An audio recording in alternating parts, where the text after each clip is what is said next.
Today's topic is what's new, as you can see there.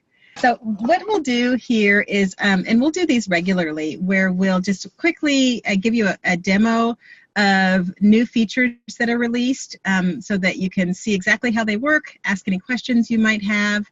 Whenever we have a release, we'll usually have a couple to a few outward-facing features that you see that are helpful to you, that are significant.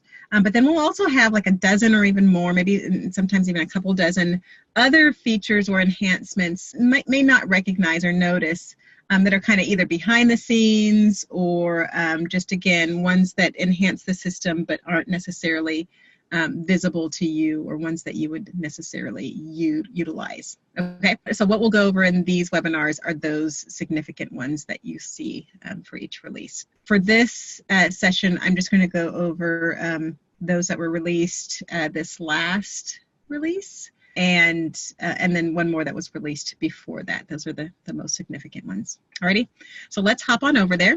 So let me start on a transaction. The first feature I want to show you is automatically hiding completed tasks. And the objective of this feature is similar to what you experience when, let's say, you've got a grocery list, or you've got a list of things that you want to do before as you're packing for a trip.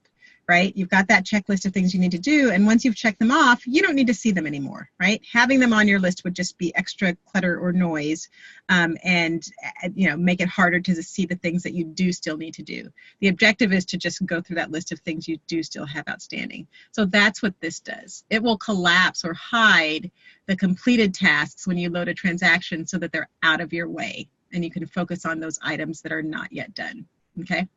If I need to see those, I still can. I can just click show completed tasks and I can see them, no problem. But again, here the objective is I really only want to focus on those that still need to be done. I can check those off, still checks them. Next time I reload that page, which I'll do here, it will recollapse those. So again, they're out of my way. Okay, so that's the first feature there.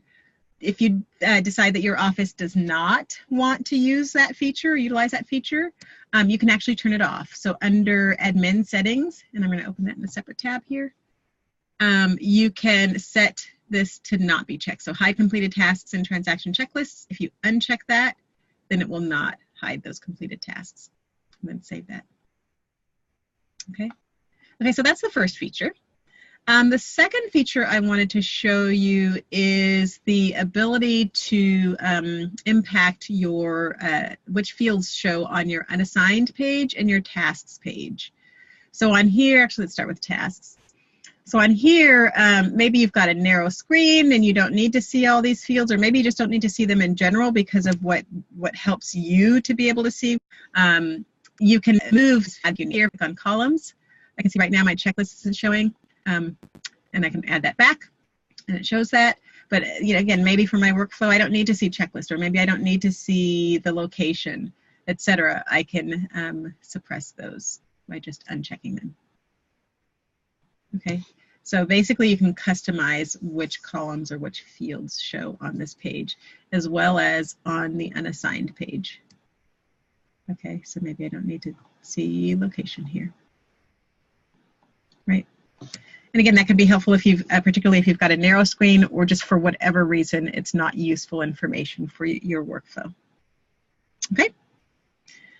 And then the last feature I wanted to show you, that was the one that we just queued up for you lots of times before it actually came, and that was really the combination of all the different types of filters and searches that you can do on transactions. It's all contained here in this one search area now, so anything that you would be able to search on would be here, and you can combine these. So if I wanted to find all transactions that were listed, that were in a particular close date range, etc., and I'll talk about this date range in a moment, in a particular location, I could do that and then search.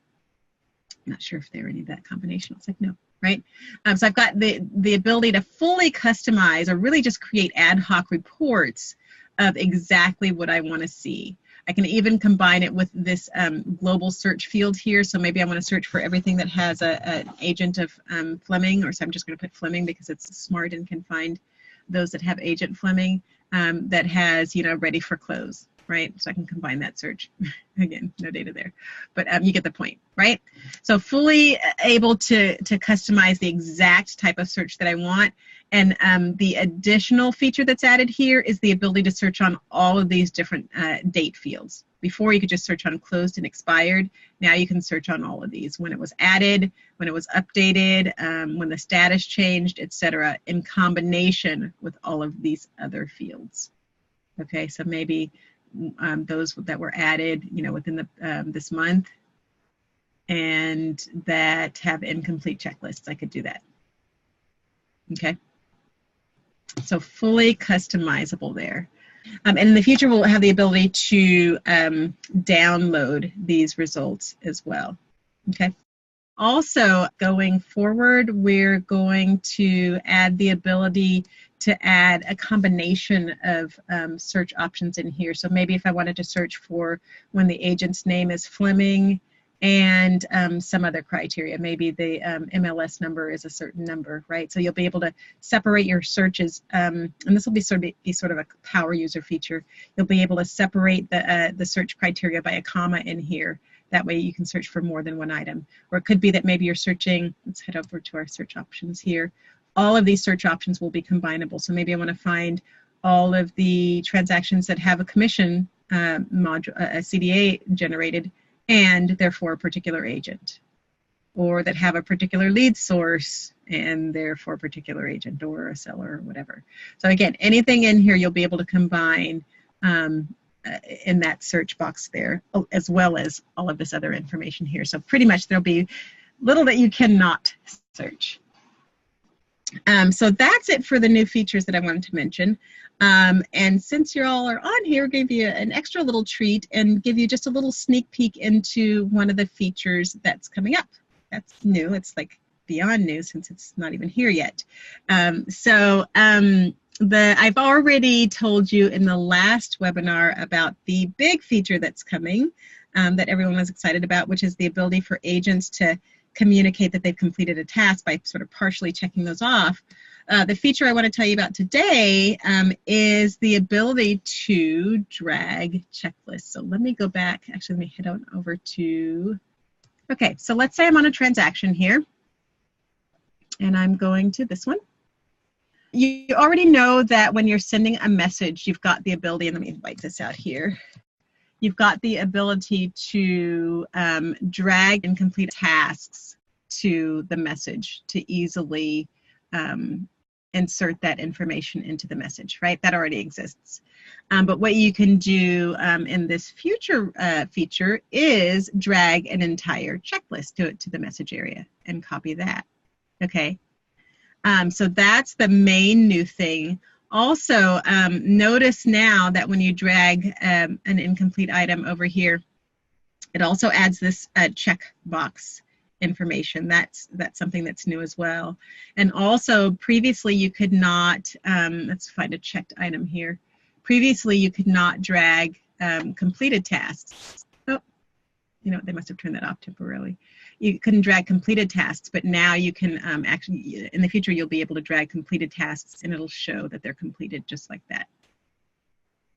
Okay, so a few new features, but the main one, again, is that ability to drag an entire checklist. And notice that all of the attributes come on over with the tasks. So when they're due, if they've got any due date rules, all of that comes. They're also nicely formatted so that when I send these, let me go ahead and just add that as a note. When I send these or add them, they are automatically nicely formatted. See, you've got your italics there and your bolding, so they're a really easy read. Okay, and so that's it for the new features that are not commission module related. I'm going to tell you a few commission module related features in a moment. But first I want to mention just to let you know how to find out about new features in addition to coming to these that will again hold regularly. But if you go to your help menu here at the bottom, there will always be a new features link, and you can visit there and it'll tell you for each release. Let's say I click on the March 18th release. I can see all of the features that were added. Again, those that would be forward-facing to you or important to you that you would see, not the minor kind of behind-the-scenes features or enhancements that we do. Okay, so you can see all of those here, as well as links to, typically links to learn more about each of those features. Okay. And so now I'm going to real quickly hop into, and really just take about a minute, the commission module features that were released. So I'm going to actually I'm going to show you two areas. The first one is under reports. You've got the ability to, under most of these reports, be able to filter by label, right? You were able to filter by label for some of the reports, but now you can do them for all. And on some of the reports, you can also filter by side, okay? And then in the future, you'll be able to filter, I believe, all reports by side, but for now, just a few of those. Okay, so you've got those new filters there. And then also, for commission module, there were some new fields added to certain reports. So the sales volume was added to the commission summary page. You can view listing and selling volume on the commissions and closings report. And you can view client fees on the agent commissions report. Okay. All right, and that's all I've got for today.